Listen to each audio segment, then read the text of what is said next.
DeMar, what do you think it is about the Bulls? Why is it they've had your number? That's a great question.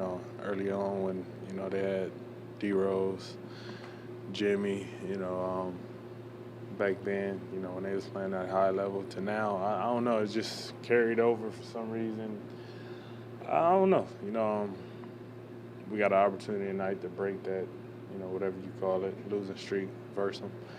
But, I couldn't give you an exact answer. Is it one of those things, like certain opponents?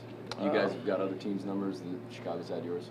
Yeah, obviously with the streak going on, so like I said, it's crazy when you look at it that way, because I sure can't remember getting a win against them, but that makes you even more hyped up to play tonight, especially at home, to try to break that. What has PJ meant to you guys? Obviously, he brings that grit, but I mean, what kind of other things does he bring to this team, you think?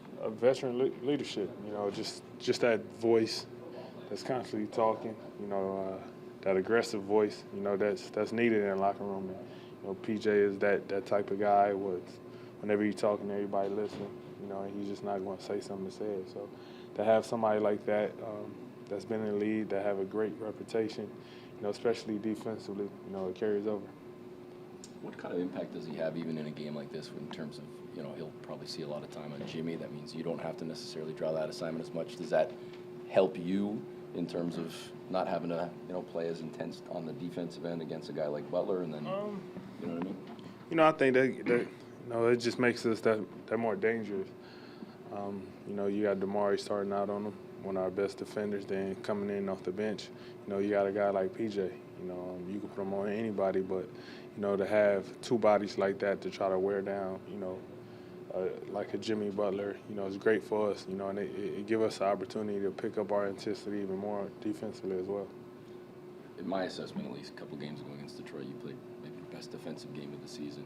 You've been taking more, pride in the defensive side of the ball the last couple of weeks, the last handful of games? I think we all have to, we have to. It's getting to that point to where, scoring is cool, but, once we get in postseason, we got to be able to defend, 1 through 5 out there on the court.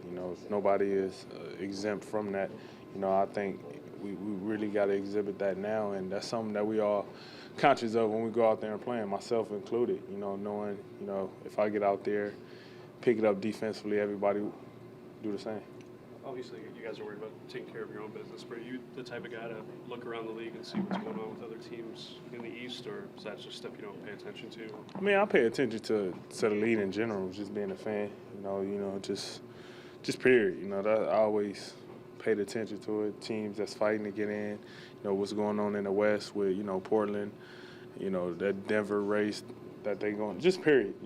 That's just how I am. So, I'm definitely conscious of what's going on. So were you watching Celtics Wizards last night? Yeah, I was watching it. It was the Celtics came out to play.